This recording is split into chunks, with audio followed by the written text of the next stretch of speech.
పశ్చిమాసియా మరోసారి రణరంగమైంది. అమెరికా ఆశీస్సులతో ఇరాన్ పై ఇజ్రాయెల్ భీకర వైమానిక దాడులు చేసింది. అణు కర్మాగారాలే లక్ష్యంగా విరుచుకుపడింది. పలు విడతల్లో దేశవ్యాప్తంగా 200కు పైగా అణు సైనిక లక్ష్యాలపై క్షిపణులు బాంబుల వర్షం కురిపించింది.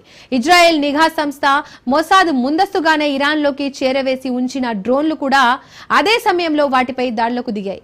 ఎయిర్ డిఫెన్స్ వ్యవస్థలను కూడా పూర్తిగా కుప్పకూల్చాయి. దాంతో ఇజ్రాయెల్ వైమానిక దాడులను అడ్డుకోవడం ఇరాన్కు అసాధ్యంగా మారింది. రోజంతా విడతల వారీగా జరిగిన ఈ దాడుల్లో ఇరాన్ కనీవిని ఎరుగని నష్టాలు చవిచూసింది.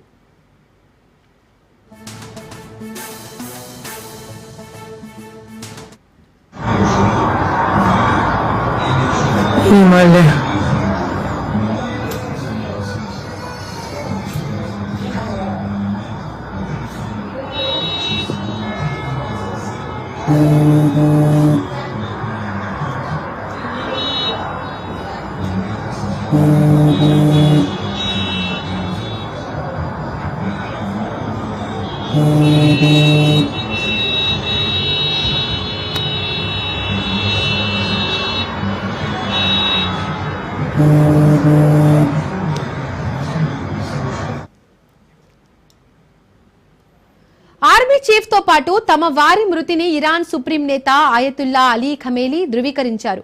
భారీ స్థాయిలో ప్రతీకారం తీర్చుకుంటామని ప్రతిజ్ఞ చేశారు. కాసేపటికే ఇజ్రాయెల్ పై ఇరాన్ 100కు పైగా డ్రోన్లతో దాడికి దిగింది. క్షిపణులు కూడా ప్రయోగించింది. 1990లో ఇరాన్తో యుద్ధం తర్వాత ఇరాన్ పై జరిగిన అతిపెద్ద దాడి ఇదే. ప్రాంతీయ ప్రత్యర్థుల పోరు యుద్ధానికి దారితీసేలా కనిపిస్తోంది.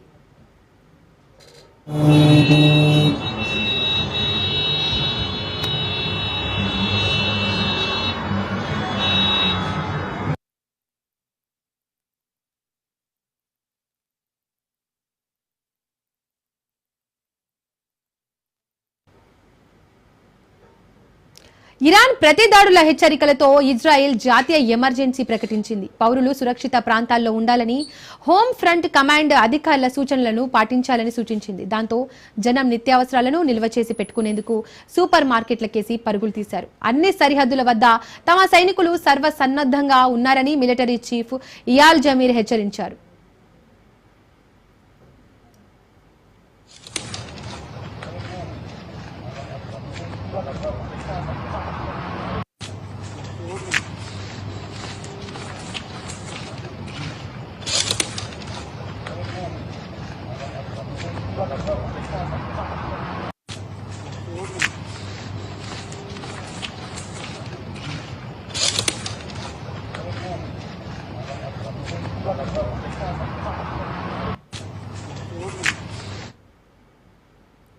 ఇజ్రాయెల్ పై ఉధృతంగా ఇరాన్ ప్రతీకార దాడులు చేస్తోంది. వందలాది బాలిస్టిక్ మిసైల్స్ ను ఇరాన్ ప్రయోగిస్తోంది. జెరూసలేం, టెల్ అవీన్లలో భారీగా పేలుళ్లకు పాల్పడింది.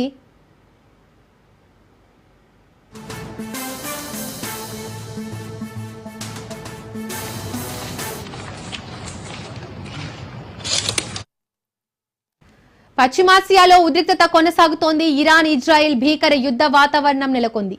ప్రతి దాడులతో ఇరు దేశాలు డ్రోన్లు, మిసైల్స్ ని దూసుకుంటున్నాయి. ఇరాన్లోని అణ్వాయుధాల స్థావరాల లక్ష్యంగా ఇజ్రాయెల్ దాడులు చేసింది. దీంతో ఇజ్రాయెల్ పై ఇరాన్ మిసైళ్ల దాడికి దిగింది. దీంతో 10 మంది పౌరులకు గాయాలు కాగా ఆసుపత్రికి తరలించారు. ఇజ్రాయెల్ దాడుల్లో 78 మంది మృతి చెందారు. ఇరాన్ భూభాగంపై డ్రోన్లతో ఇజ్రాయెల్ దాడులు చేసింది.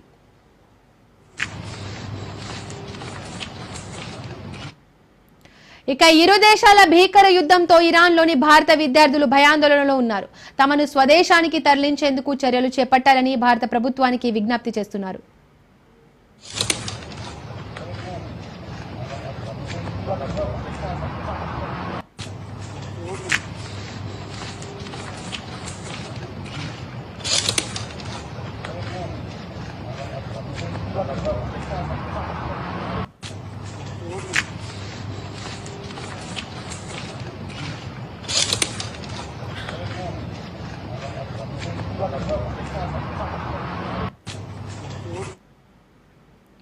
ఇవి bulletin updates. Keep watching Raj news.